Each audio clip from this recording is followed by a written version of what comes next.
Ladies and gentlemen, the story you are about to hear is true. The names have been changed to protect the innocent. Dragnet.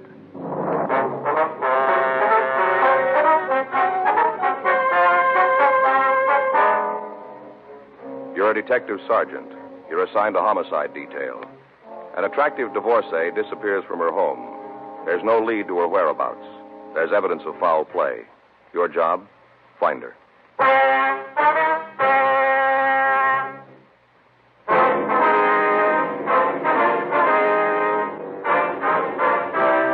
Dragnet, the documented drama of an actual crime. For the next 30 minutes, in cooperation with the Los Angeles Police Department, you will travel step by step on the side of the law through an actual case transcribed from official police files. From beginning to end, from crime to punishment, Dragnet is the story of your police force in action.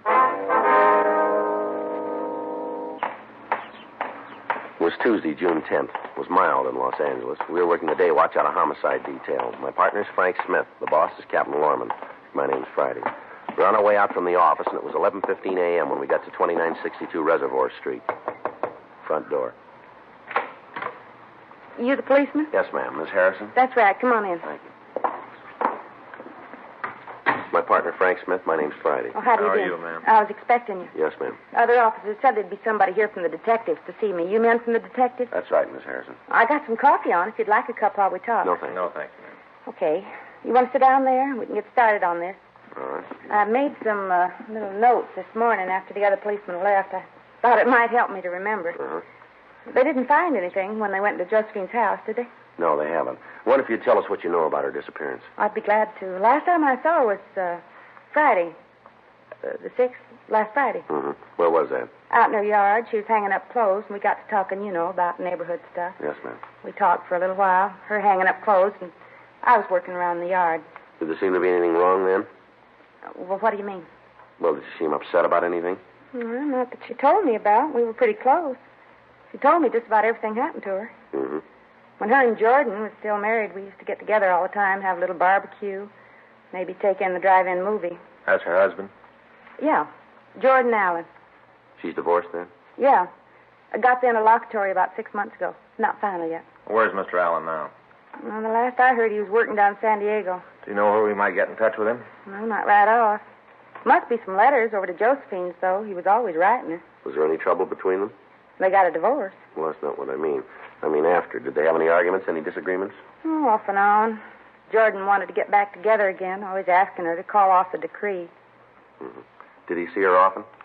I don't think they got together in the last couple of months. I know Josephine got some phone calls from him, though. From San Diego? Yeah. Did Mrs. Allen say anything to you about taking vacation, anything like that? No, if she'd had anything like that in mind, she'd have told me. We were pretty close.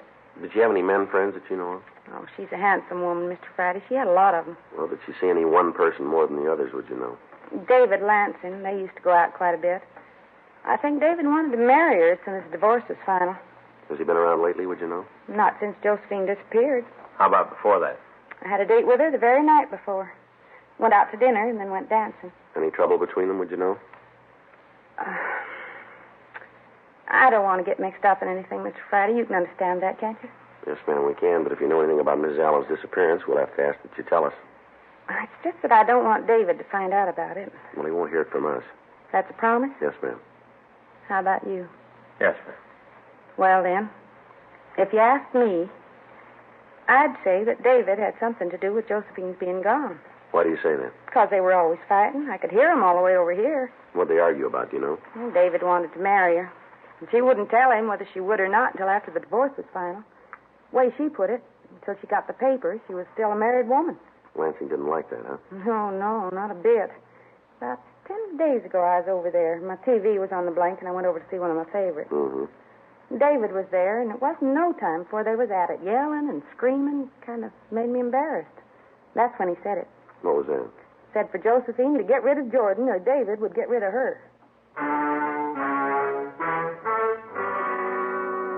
We continued to question the Harrison woman about Mrs. Allen. She could give us no reason for her disappearance. Fang and I left and went next door. We checked through the house. It was exactly the way the two uniformed officers had found it that morning. The shades on all of the windows were drawn. None of the furniture seemed to be disturbed. There was no sign of a struggle. On the dining room table, there was a setting for 2 people. Silverware, napkins, glasses, they're all ready to be used. On the plates themselves was a complete meal. None of the food had been touched. We looked for Mrs. Allen's luggage. There was no way of being sure, but apparently none of her things had been taken. We went on through the house and out into the backyard. There was no sign of anything wrong out there either. Sure doesn't figure, does it? Well, Table all set, food, none of it touched. well, there's an answer someplace. Yeah? Let's check the garage. All right. I get it.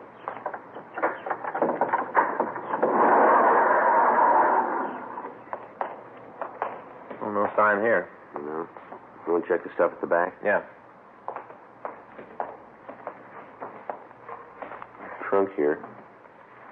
Look at this. Looks like stains of some kind. Better take a look, huh? The way it's wrapped up, they're going to mail it. Yeah. Labels and everything here. Rope. You got anything to cut this with? There might be something here. Wait a minute. Here, we can try this. Oh, thanks. Keep those knots. Yeah. Here. Give me a hand with the lock, will you? Yeah. It's coming out. There we are. All right.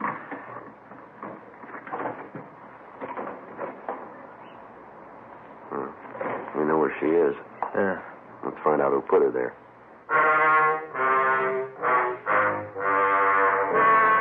The crew from the crime lab was called, and they came out to go over the house and the garage. Frank and I called the office and told them what we'd found. We checked the labels on the trunk. They were addressed to a David Lansing on Rowena Avenue out in Glendale. We went back to the woman who'd put in the original call. From her, we got a complete description of Lansing, and we called it into the office.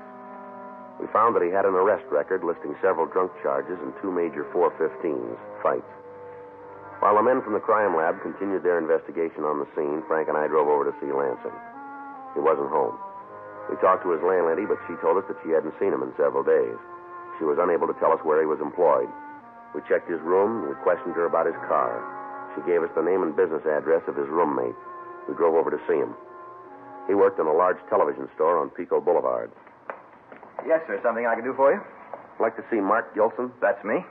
Police officers, Mr. Gilson. This is my partner, Frank Smith. My name's Friday. How are you? What can I do for you?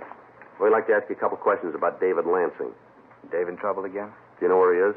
No, I haven't seen him for a couple of days. You have no idea where we can find him? Well, if I had, you'd sure get it. Say, can you tell me what this is all about? It'd be better if we talked to Lansing about it. Yeah, if he's in the beef again, I'd just as soon stay out of it. Won't make me unhappy. When did you see him last? The day? That's it. Let me see. I guess it was Friday night. He say anything to you that might give us a lead as to where we can find him? No, I was home when he came in. He was pretty bugged about something. Do you know what it was? Well, only a couple of things ever got Dave upset, his boss or his girl. Do you know his girl? No, never met her. Dave was all the time talking about how we were going to get together some night, have dinner, take in a few places. We never quite got around to it, though. Uh-huh. Can you ever say anything about it? No, not much. He was pretty crazy about her. Wanted to marry her just as soon as her divorce was final. What was he mad about when you saw him last, you know? Well, I guess it was Josephine. That's his girl. Yeah, we know. He was sore about her. She's got this husband down south someplace. I don't know, either San Pedro or San Diego, somewhere down there. Yeah? He was trying to get Josephine to come back to him, call off the divorce. He's always calling about it, trying to see her. Made Dave sore. The way he put it, he and Joe had gotten into a beef about it that day. Mm-hmm. That was Friday? Yeah. He had a couple of drinks before he got home, and while he was there and we were talking, he had a couple more. Got pretty mean. Is that right? Oh, yeah. Dave doesn't drink too good. All he needs is a couple. He thinks he can lick the world. He gets pretty mean. I don't like to have him around when he's loaded. Did he give you any idea where he was going? No, I left him at the apartment. What time was that? Oh, I don't know. About 6:30, around in there. I had a date with a girl. She lives out in the Santa Monica Canyon. Takes about an hour to drive out there. I left about 6:30 because I met this girl at 7:30. Lansing was still in the apartment, huh? Yeah. He's just sitting there pouring the booze away. I told him take it easy, slow down. He said for me not to worry. Said he had to decide on something. I figured it was about Josephine. Mm-hmm. You know, Dave really loved that girl. All this stuff with her ex-husband was just eating at him. I guess he was just trying to figure out what to do. Yeah. It's a funny thing about Dave. It takes him a while to make up his mind about what to do, but once he decides, there's nothing that can stop him. That's so. Oh, yeah. It takes him a while, but he's always right. No, not always. What do you mean? Looks like he missed this time. Frank and I went back to the office. We got out a local broadcast and an APB on David Lansing, along with the information on his automobile. We made arrangements for a stakeout to be placed on his home. A call was put through to the firm who employed him, but they told us that he hadn't shown up for work that week. Frank and I went back to the crime lab, and we met with Lieutenant Lee Jones. He went over the physical evidence found at the murder scene. The trunk itself had been checked over, as well as the ropes it was tied with and the mailing label. There was nothing about the trunk to tell where it might have come from. The rope was of a common variety that could be purchased anywhere. The knots, however, were of a type generally used by seamen to secure heavy articles. We made arrangements to obtain samples of Lansing's handwriting for comparison with the writing on the label. The evidence was marked and booked. The next morning, Frank and I met with Captain Lorman, and we went over what we had. It was decided that in David Lansing we had a prime suspect. After we left the city hall, we started to check out the people listed in Lansing's package as friends or acquaintances. The first one we talked to was a Miss Dodie Fredericks. Honey, he's a bum. Well, how long have you known him? About 10 years we went together. We even thought about getting married. It was all a big deal. Right now, I don't much care if I never see him again. When did you see him last? Let's see. I guess it was Saturday. Yeah, Saturday night. What was last week? That's right. He came in the place. We talked. What place? Bar over on 6th. I worked there as a sort of hostess. What'd Lansing say when you saw him? Not much. I did most of the talking, just like usual. Mm-hmm. Just came in, sat in a booth. Always sits in a booth. Ordered a drink, and we talked. It was kind of slow, so we just sat and talked. What'd you talk about? The old days. I'm not going to give you a line. I was in love with Dave, always was, right from the first time I saw him. I wanted to marry him. Everything was going good until he met this Allen broad. All right. All of a sudden, he figures I ain't good enough for him or something like that. Anyway, he drops me right in the middle of the street, takes off. You say anything about Mrs. Allen Saturday night? Honey, he don't talk much else. All the time it's what she said or what she did. All the time that way. Mm-hmm. You'd think she was the Taj Mahal or something the way he talked about her. Yeah, but what did he say Saturday night? Just about old Josephine. I tell you, I'm so sick of that name I could scream. I see. Big deal with him, too. He's always around her, but when he's got a problem, who do you think he comes running to? We wouldn't know. I'll tell you, me. She gives him the bad time, and he comes to me to get over it. Always been like that. Meets some girl, and right away it's the real thing. Always ends up the same way. He comes back. Mm-hmm. Thinks he's a real big man all the time with the chicks. One of these days, I'm going to tell him that. Tell him to leave me alone. Mm-hmm. Going to tell him as soon as he comes back. What do you mean? About when he comes back. Do you know where he is? No, but when he was in here Saturday, he was broke. Borrowed $30 from me. Yeah. Said he had to leave town.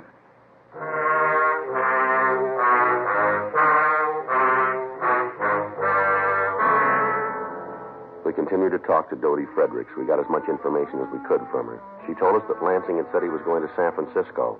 We asked her if he had any friends in the Bay City. She supplied us a list of names.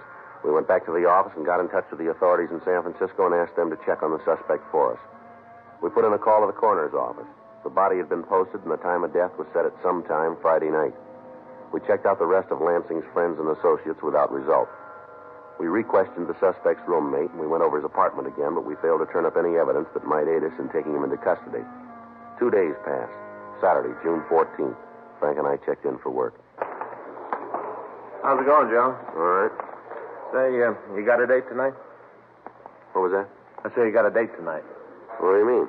Well, I just wondered if maybe you'd like to drop over for dinner. You know, kind of sit around, talk. Well, I didn't have anything planned. Good. When it's all set, I'll give Faye a call. Okay. I get it. Homicide, Friday. Yeah. When'd you get him? Be right over. Right. Come on. We got to get over to the main jail. What's the matter? They found Lansing. We went over to the main jail and picked up David Lansing. He'd been arrested that morning and booked for drunk, violation of Section 4127A of the Los Angeles Municipal Code. As soon as the officers at the jail had made sure of his identity, they called us. He was taken back to the city hall to handwriting. An exemplar of his handwriting was taken for comparison with the printing on the label found on the trunk. Frank and I took the suspect back to the interrogation room for questioning. He was fairly sober, but he complained of a bad headache. Frank went down the hall and brought back some coffee. We told Lansing of Josephine Allen's death. It didn't seem to make any difference to him. It's hot. You get it down, it'll help you. Isn't anything that'll do me any good. I just got to wait it out. All right, Lansing, you want to tell us why you did it? Hmm? You want to tell us why you killed Josephine Allen? I'd like to help you out. There's only one problem. I didn't do it. Well, the evidence doesn't point that way. Well, you better take another look. Were you in the service, Lansing? No, I got deferred. Bad ear. You ever do any work in the Merchant Marine? No. I get sick on the boats at MacArthur Park. Never did any sea duty, huh? No. I'm the kind of fellow that can only take a shower. Yeah. Note for you, Friday. Thanks. Frank? Yeah. Want to step out here? Hmm. What do you got? Note here from Don Meyer. Yeah. They checked the exemplars of Lansing against the label on the trunk. Yeah. No match at all. Kind of looks like we might have the wrong man.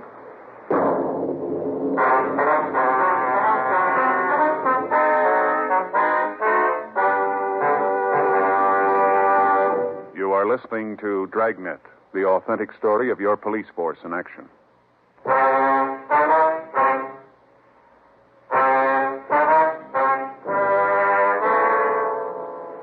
The information from Handwriting Division on the results of the comparison made it possible that we had the wrong suspect in custody.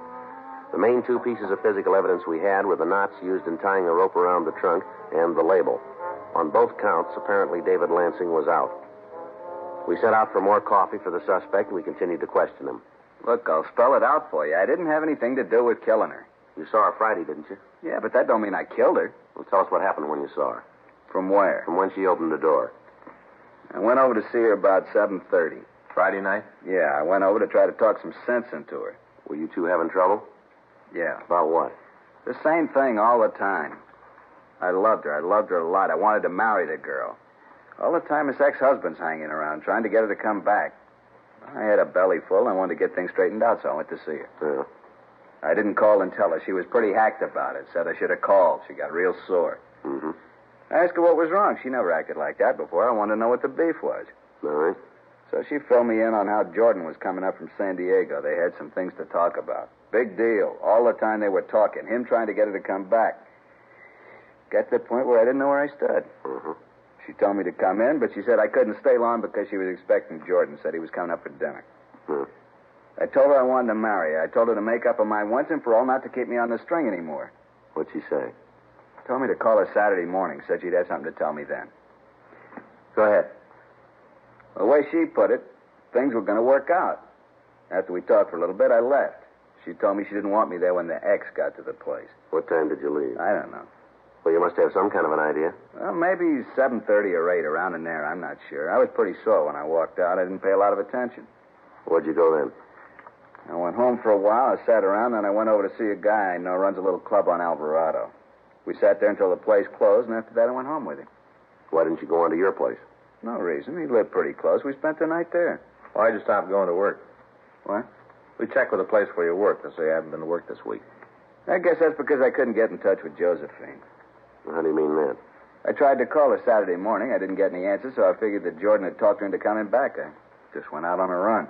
Did you try to see her? Well, did you go over to the house and try to see her? Yeah, I went over Saturday night. There wasn't any answer. Shades were all pulled down. I figured sure she'd left town. What'd you do? Went down to a bar on 6th. Saw a girl I know. We talked, and I guess I got pretty loaded. The next couple of days are kind of foggy. You ever met Jordan Allen? Yeah, once. Put it down that we didn't get along too good. You know anything about him? What do you mean? Well, what kind of business is he in? I think it's some kind of photography thing. He sells cameras or something like that. You know anything about his background? Not much. I only met the guy once. We didn't get along too good then. Near as I can remember from what Josephine told me, he worked on a boat. Yeah. Merchant marine for about 6 years. You sure about that? It's what I heard. Take it from there. All right, we'll do that. It's going to make a difference? It might to you. How do you figure? You're lucky you get seasick.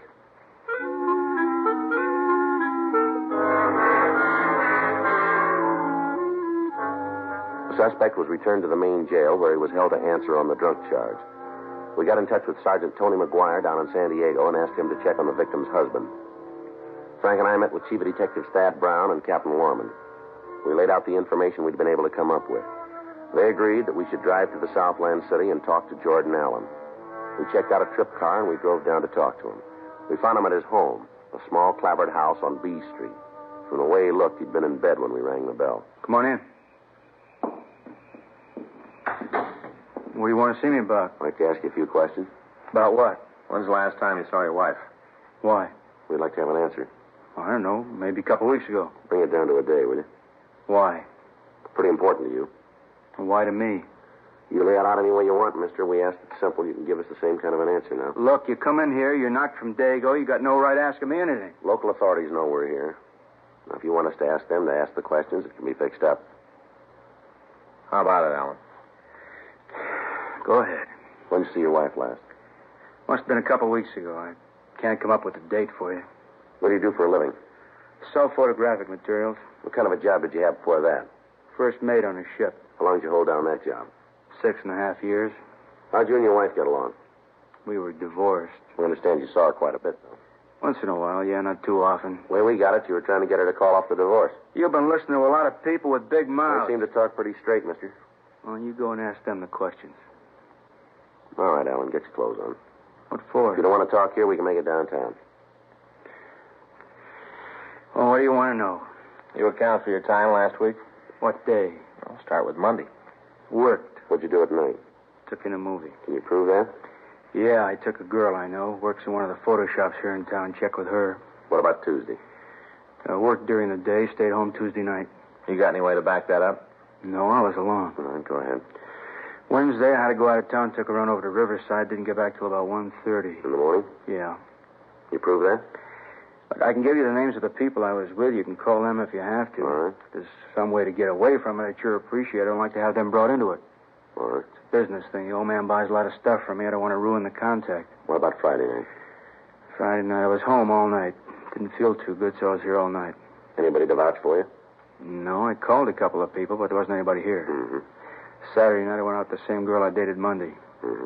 Look, you want to tell me what this is all about? We think you know. Now, how would I know? You guys come in here cause a lot of trouble. How am I supposed to know what it's all about? All right, Alan, we'll lay it out for you. Your wife's dead. Josephine? That's right. When did it happen? Last week. You think I had something to do with it? Everything we've got points that way. Well, how do you figure that? Why'd I want to kill her? What reason would I have? We want you to tell us. Well, I haven't any. Now, come on, fellas. Tell me the truth. This is a joke, huh? How much did Jeff give you to pull a gag? No joke. Look, I don't know what he gave you, but I'll double it. You just tell me the bit, and I'll double your money. I'd like to get back at Jeff. It's no joke, Alan. All the evidence we've got points out that you killed your wife. Now, we just want to know why. You mean you really got a case you can take to court? We're going to try. Now, how about it? You want to tell us? Alan? I got scared. That's the only way you'd have known I got scared. Go ahead. I saw her Friday night. She said she'd have dinner with me, said we'd have some stuff to talk about. I went up to have dinner with her. Yeah. She told me she made up her mind, said she didn't want to get back together. Mm-hmm. This past 6 months, I figured it'd work out. All the time I kept calling her, asking her to take me back. All the time. I would have done anything in the world she asked me to do. She had just taken me back. None of it worked. We sat there, had a couple of drinks, and then she went out in the kitchen and got dinner ready. All the time, I figured sure she was going to say we were going back together. Go ahead. I went out in the kitchen with her, and we talked while she put the stuff on the plates. And then she told me she was going to marry this David Lansing. I tried to talk her out of it. I told her it wouldn't work. She just wouldn't listen. Yeah? Tried to tell her how she was making a mistake, but she wouldn't listen. She kept telling me to sit down and eat my dinner. Just kept telling me that. Mm-hmm. I just couldn't take any more of it. I couldn't see her going to anybody else. You can see that yourself. There wasn't anything else I could do. You can see that, can't you? Why'd you put Lansing's name on that trunk? Well, that's where I thought I was smart. I figured I'd have it sent to his place and then pick it up and get rid of it. If I couldn't do that, then he'd get the blame for it. Either way, it would have worked out for me. All right, you want to get dressed? Are you going to take me back to L.A.? That's right. I don't much care anymore. As long as she's gone, there isn't much. The big thing is that you know that I really loved her. Yeah, sure. No, you got to believe that I did love her. It's important that you believe me. I loved her. Mm-hmm. It's just one thing. Yeah. You had a funny way of showing it, didn't you?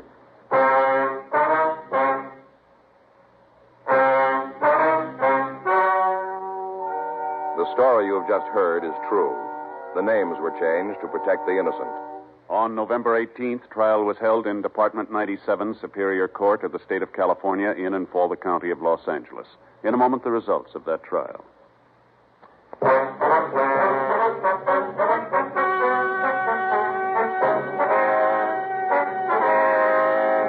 Jordan Keith Allen was tried and convicted of murder in the second degree, one count, and received sentence as prescribed by law. Murder in the second degree is punishable by imprisonment in the state penitentiary for a period of from 5 years to life.